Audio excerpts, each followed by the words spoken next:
Bonjour, donc on se retrouve aujourd'hui pour parler d'une affaire qui a défrayé un peu la chronique il y a quelques années, l'affaire donc des disparus de Boscodon. Et donc, avant de parler plus en détail de cette affaire, il convient de présenter un petit peu le lieu où ça s'est passé. Donc ça se passe dans le département des Hautes-Alpes, notamment à des altitudes de quasi de 2400 mètres, dans un endroit très escarpé, très boisé aussi, qu'on peut le voir ici. Un endroit aussi très très peu peuplé, et qui se concentre notamment autour d'une abbaye, donc l'abbaye de Boscodon. Et donc on va rappeler les faits notamment à travers cet article. 6 personnes ont disparu en quelques années après s'être promenées dans la forêt du Boscodon. Toutes les pistes sont explorées. Le mystère reste entier autour de disparitions expliquées dans la forêt du Boscodon dans les Hautes-Alpes. 6 personnes se sont évaporées depuis un quart de siècle et leur corps n'a jamais été retrouvé. On va voir que c'est faux par la suite. Enfin que c'est faux, depuis les corps ont été retrouvés. Ce cadre majestueux de 1000 hectares est un spot privilégié pour faire de la randonnée, mais cette série de disparitions inquiète les promeneurs et les habitants. La dernière disparition en date remonte au 26 novembre 2000 dernier. Il s'agit de Laurence Clam, une marcheuse expérimentée de 100 ans, partie pour une balade d'une heure comme le rapporte France Info. Donc, cette dame qu'on voit ici. Durant les recherches, les chiens ont perdu la trace de la femme juste après un pont. Elle avait été aperçue quelques minutes plus tôt sur la route. Les chiens semblent également avoir perdu sa trace un peu plus haut. Or, depuis, elle est introuvable. Une forêt maudite. Un mois avant la disparition de Laurence Clam, le 23 octobre, c'est un homme de 41 ans, Cédric Delahaye, qui avait disparu. Son véhicule ainsi que son sac à dos ont été retrouvés. Cependant, son corps vient d'être retrouvé au mois de juin en contrebas d'un massif. Un prélèvement ADN ne lui appartenant pas a été retrouvé dans son sac de couchage, mais pour l'instant, cela n'a rien révélé. Alors, on apprendra par la suite que cet homme avait déjà fait par la suite, auparavant, une tentative de suicide. Depuis 1995, 6 personnes ont été portées disparues.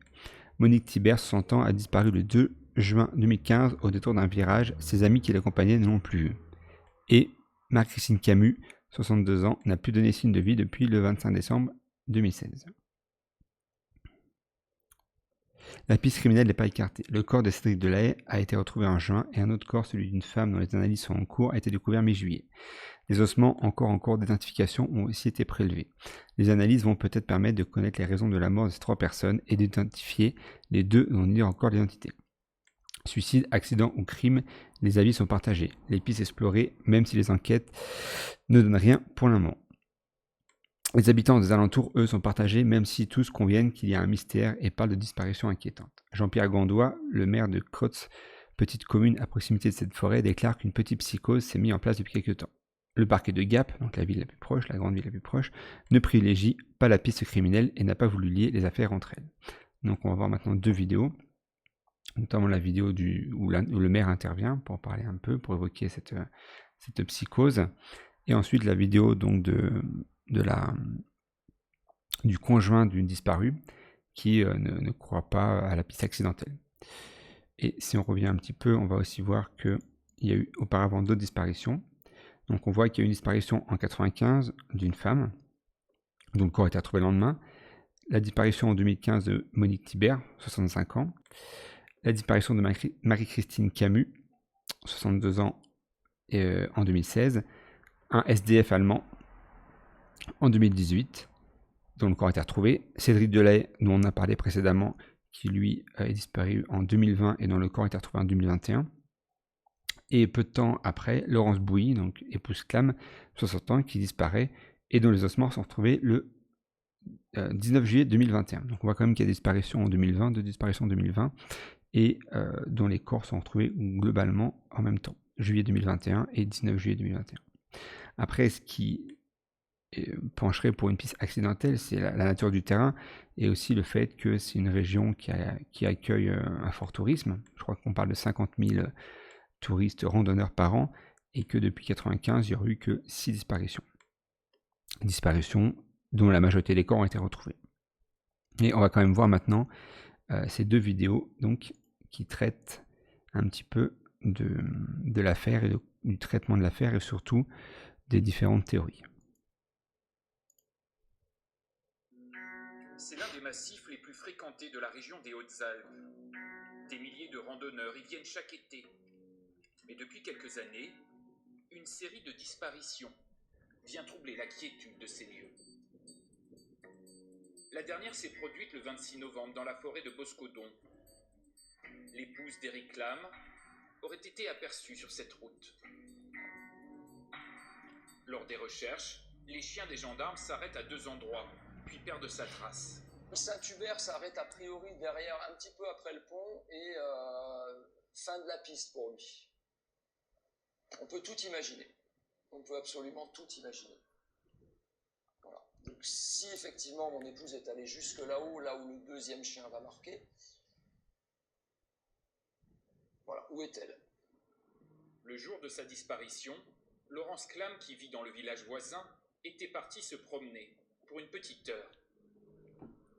Un mois plus tôt, Cédric Delahaye, 41 ans, s'évanouit dans la nature après une randonnée près du pic de Morgon. En 2015 et 2016, dans un rayon proche, 2 autres femmes de 65 ans sont également portées disparues. Monique Thibert et Marie-Christine Camus. Elles aussi étaient allées marcher.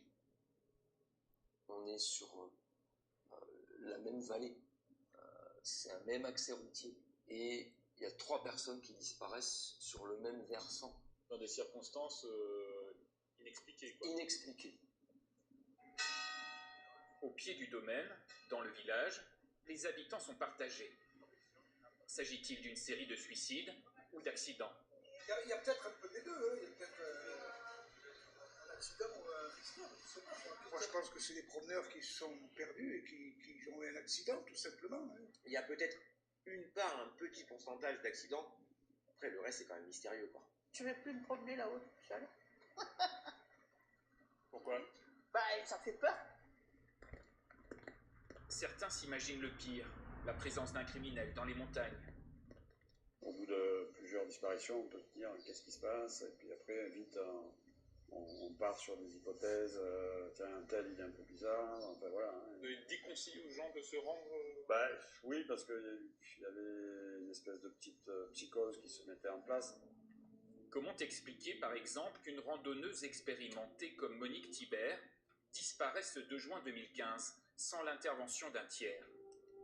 Volatilisée sur son chemin du retour, à quelques centaines de mètres de son parking. Jusqu'à présent, la forêt de 1000 hectares n'avait livré aucun indice sur ces disparitions. Mais il y a quelques semaines, première découverte. Fin juin, le corps de Cédric Delahaye a été retrouvé en contrebas de cette ligne de crête du massif du Morgon, et puis quelques jours plus tard, c'est dans cette forêt que d'autres découvertes ont eu lieu. Cédric Delahaye a été identifié, mais d'autres analyses sont en cours. Elles concernent la découverte mi-juillet d'un corps féminin retrouvé plus bas dans la vallée, ainsi que celle d'ossements appartenant à une 3e personne. Un premier espoir pour les familles des disparus. Il faut exploiter tout ça, il faut rechercher. Alors, dans certains cas, on n'aura pas la vérité, on ne sait pas comment ça sera passé, l'accident, pas l'accident, etc. Mais au moins, on aura retrouvé quelque chose. Pour le parquet de Gap, ces affaires ne sont pas forcément liées, et l'hypothèse criminelle n'est pas la plus privilégiée. Et les enquêteurs se montrent prudents, la forêt de Boscodon garde encore tout son mystère.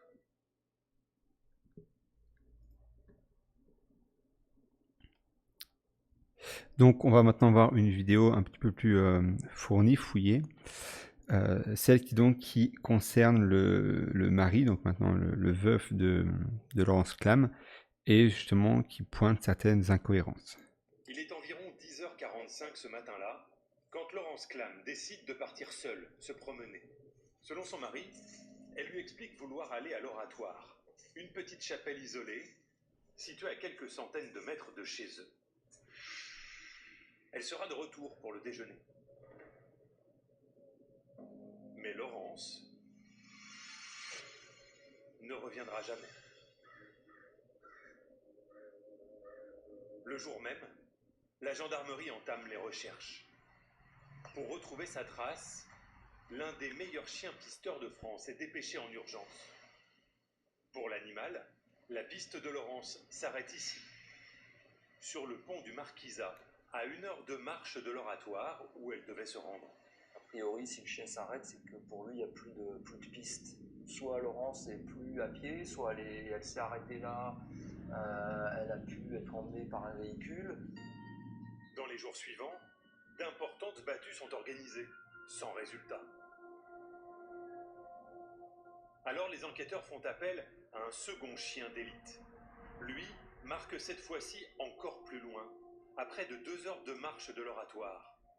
Incompréhensible pour Eric. On n'est plus du tout sur la simple petite balade pour s'aérer l'esprit, d'autant qu'elle est partie les mains dans les poches, donc pas du tout pour faire une randonnée. Alors elle était en basket entre guillemets de ville pratiquement, mais c'est pas des chaussures qu'on met pour marcher très longtemps. Pendant 8 longs mois, le quinquagénaire multiplie les recherches en espérant retrouver sa femme.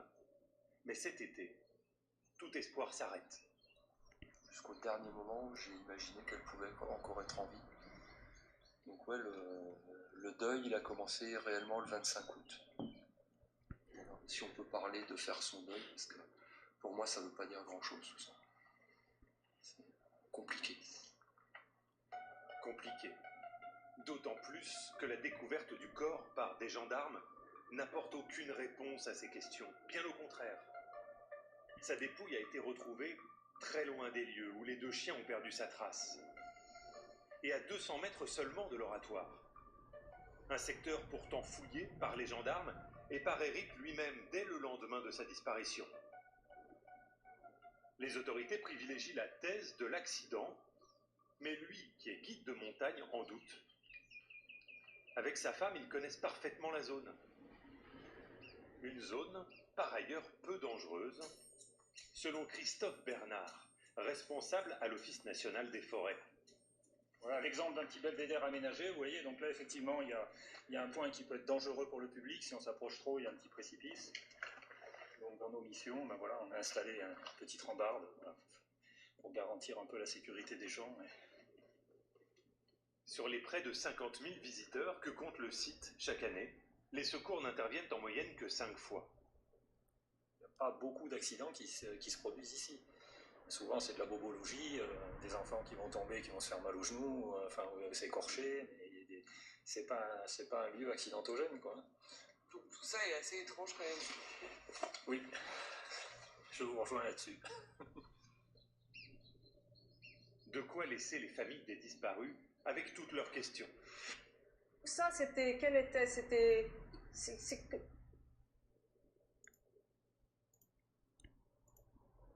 Donc on peut aussi s'interroger, parce qu'effectivement d'un côté on va pouvoir penser que c'est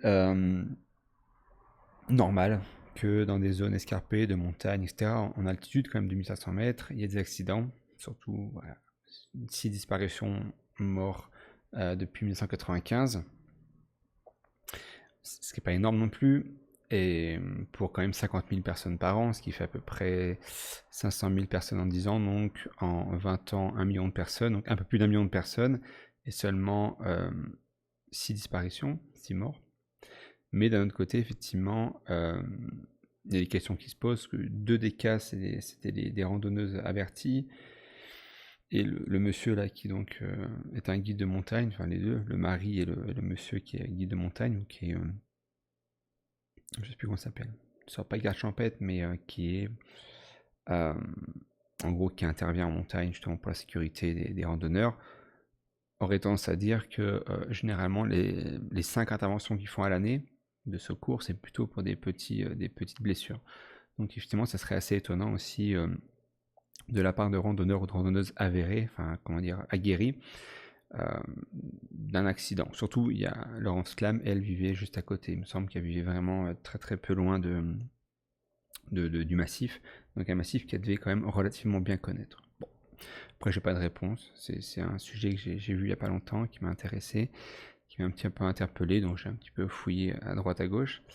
Effectivement, après il y a le cas de Cédric Delahaye, qui était quelqu'un qui avait déjà eu des pensées suicidaires qui a déjà essayé de passer à l'acte dans le passé.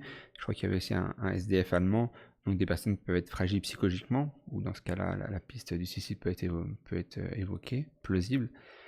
Dans d'autres cas, effectivement, la piste de l'accident, du suicide, ne paraît pas spécialement comment dire, cohérente. Donc, il y a effectivement matière à se poser des questions.